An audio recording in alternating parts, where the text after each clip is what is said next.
What is up, YouTube? Today I'm back again with another gaming pickups video, and today I actually have quite a bit of things. I picked up 9 different games for 5 different systems, and so yeah, some of these things are better known, some of them are not. It all just really depends, so let's get right into it. We'll go oldest stuff to newest stuff, and that starts us off with the GameCube. And, GameCube, let's go with GameCube. The first thing I got for free from my girlfriend. She's always had a second copy of it, and we had talked about giving it to me before, and she just had forgotten, and I finally got the free copy of Magical Mirror starring Mickey Mouse. It's supposed to be like a point-and-click adventure game. I played a little bit of it. It's really weird. It's just kind of a weird game all in general. It came complete. So yeah, just thought I'd get that one out of the way first. Magical Mirror with Mickey Mouse. Now let's move on to some Xbox games that I picked up. Now these are all various games that I wanted to buy, and they're all console exclusives to the Xbox. So the first one is Azuric: Rise of Perthia. Sorry. This is an action-adventure game where you play as Azuric, and it's kind of like you have these powers and this staff, and you basically just go fight things. It's a standard adventure game. Came complete with the disc and the manual. It's pretty good. The graphics are a bit dated, and the combat's all right. It's just I haven't played a whole bunch of the story yet, but I thought it'd be interesting. It's an Xbox exclusive by the Microsoft, published by Microsoft, so you don't see too many published by Microsoft games anymore that are like weird like this. They just don't seem to be trying as hard to put out exclusive games anymore. The next one I picked up is a hack and slash game, and I love my Diablo style hack and slash games, and this one sounded really interesting. It's Dungeons & Dragons Heroes, exclusive for the Xbox. Now I've played some other Dungeons & Dragons games. I've played, I can't remember the name of them, but I've played some other D&D games on various different consoles. This one looks really, really fun. It's a, Diablo-style clone where you get lots of loot. You got the hack and slash combo element. All really, really cool. It came complete with the disc and the manual. The graphics are really good. There's 4 playable classes. Unfortunately, they are gender-locked.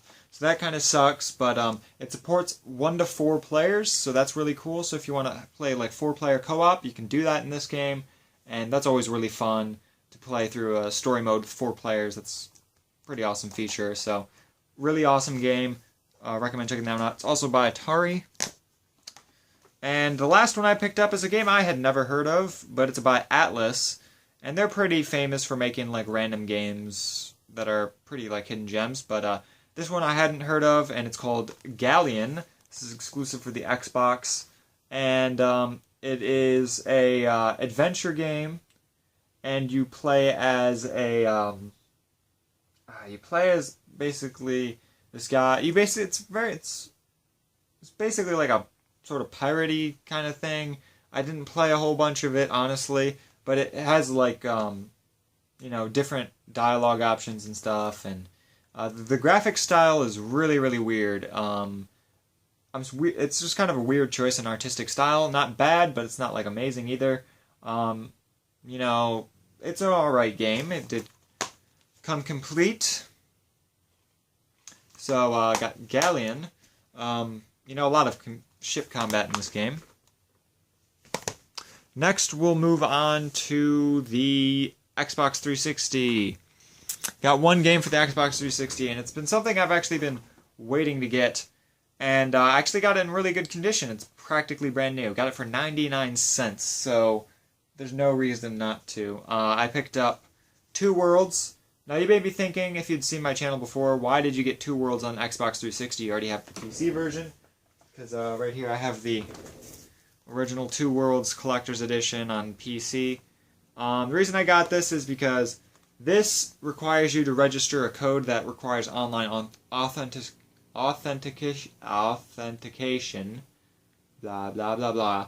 And basically the code is already used for this, And so it comes with all the cool like collectible stuff, like, you know, comes with the RPG book, the map, all that cool nonsense.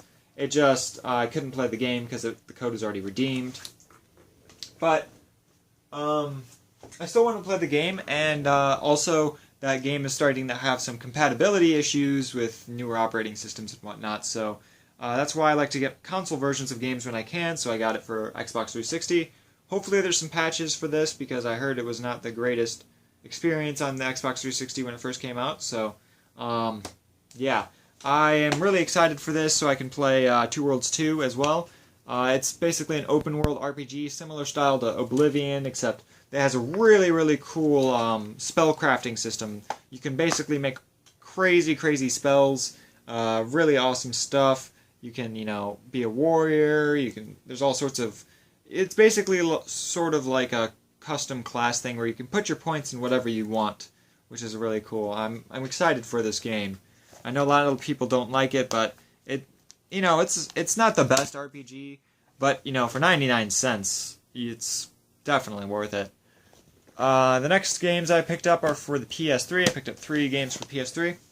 The first one is a game franchise that I haven't bought anything in for a very, very long time. I picked up Call of Duty Black Ops 2. And a lot of people don't like this franchise. I'm not the hugest fan of it, but, you know, I enjoy multiplayer shooters, so I'd figure I'd pick one up because I'm really, really bored of the ones I have. The last one I bought Black Ops 1 when it first came out in 2010. I waited at midnight launch for that, and that was the last time I bought Call of Duty. So, Black Ops 2, my friend said that this is the best one that he's played. I've played the multiplayer. It's either everyone sucks at multiplayer or I don't know, because it's really, really easy to get kills in this game.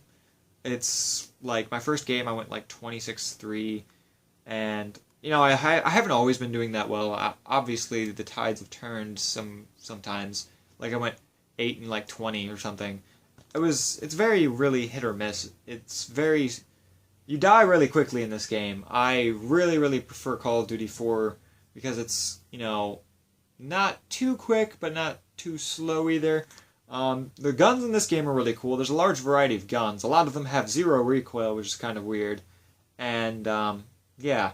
I'm also looking forward to getting some more Call of Duties. I just want to play through the story mode, because the only game in Call of Duty franchise that I've ever beaten the entire story is Call of Duty 4. And I own Call of Duty 4, Modern Warfare 2, and Black Ops, and I've only ever played the complete story of 4. So, interested to see how the stories are. I heard they're, like, really over-the-top, explosion-y, so that should be interesting. The next one I picked up is an RPG, and this is by a studio that I really, really liked. I don't think they actually make games anymore, but it's by Snowblind Studios, and I really like a lot of their games that they had made. And this one is Lord of the Rings: War in the North. This is a, you know, new story in the Lord of the Rings universe where you play as this, you know, fellowship that is going on at the exact same time as the Fellowship in the Lord of the Rings movies. And basically what your goal is to distract this, like, military force in the north from coming and, like, raiding down south and basically causing them to, like, overthrow Gondor and whatnot. So it's really, really cool. You know, it's got a combo system. The graphics are pretty awesome as well. It reminds me of, like, God of War style combat. There's some, you know, leveling up mechanics. The problem I have with this is you can't switch characters on the fly. You have to wait until you're done with combat, which kind of sucks. The AI aren't too bad, but it's a pretty cool game. I just like additions to the Lord of the Rings universe. They're pretty nice.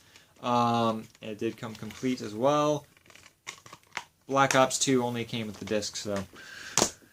And the last game that I picked up for the PS3 is a game that I had wanted for the longest time, and I've played it and I've beaten it before, but I never owned it. I rented it, and I've borrowed it from multiple people. As some people may know, I used to skateboard a whole lot, and I used to be pretty good, not like sponsor-worthy or anything, but I used to know quite a number of tricks, and I could do them on a normal basis and whatnot. But, and I'm a really big fan of skateboarding games. I was a big fan of skateboarding games even before I was skateboarding, but when I started skateboarding, they had come out with the Skate series, and I picked up Skate 2. The Skate series is pretty much the most accurate skateboarding game that I've ever played. It really, really mimics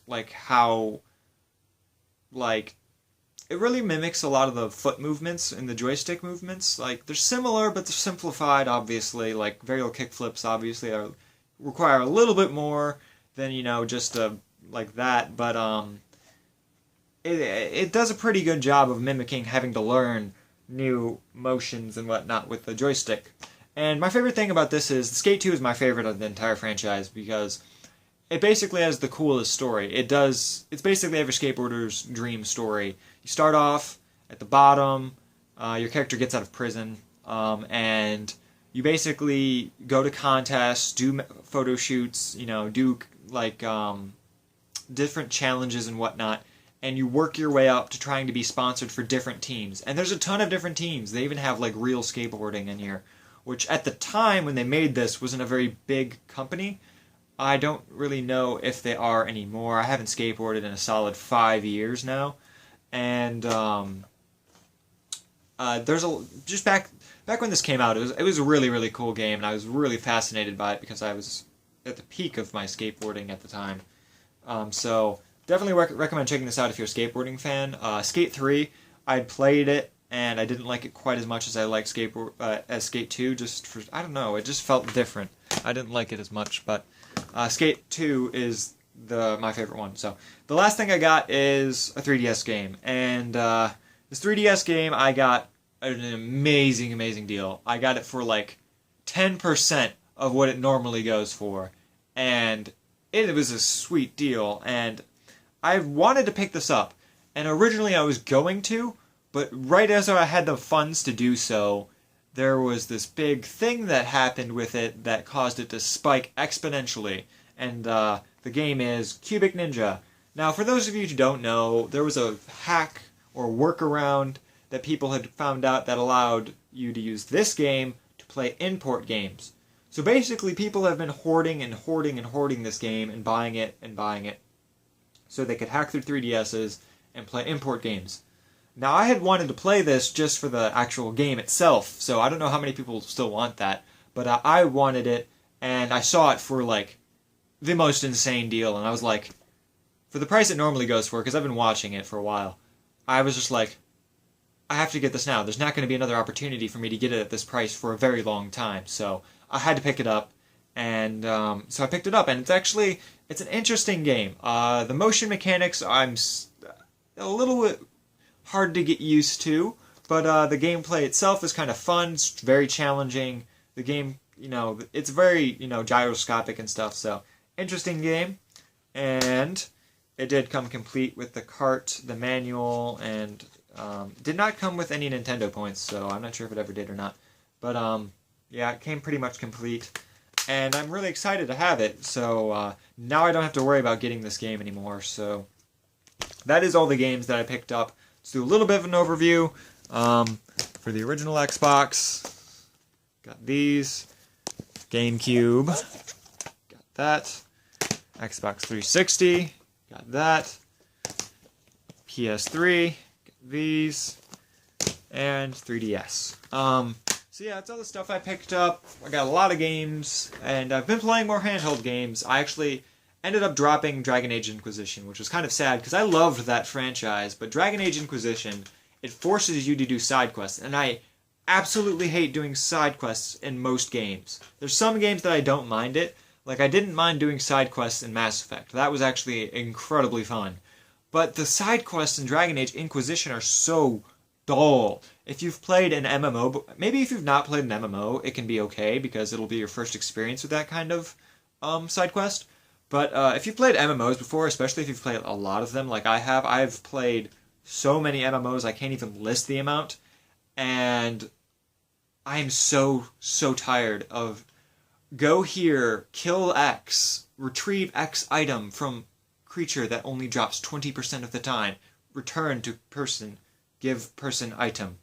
Doesn't matter what kind of dialogue's there, it's just such a monotonous task. And it's so boring.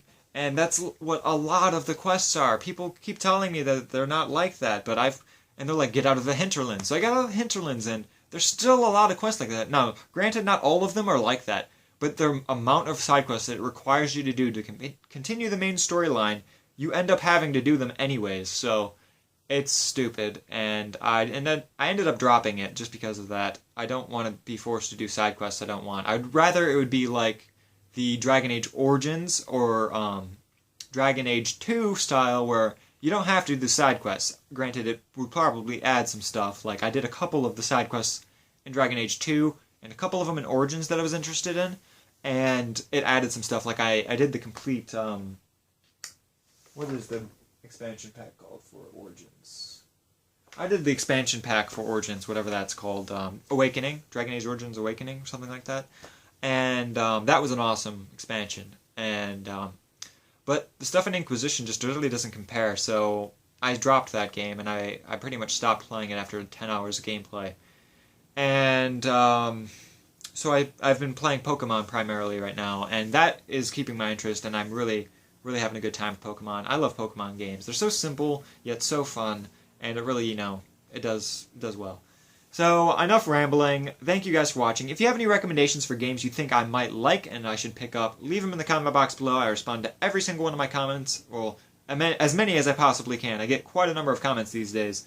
So, yeah, let me know what you guys think in the comment box below. I'll see you guys next time. Thank you for watching. Peace.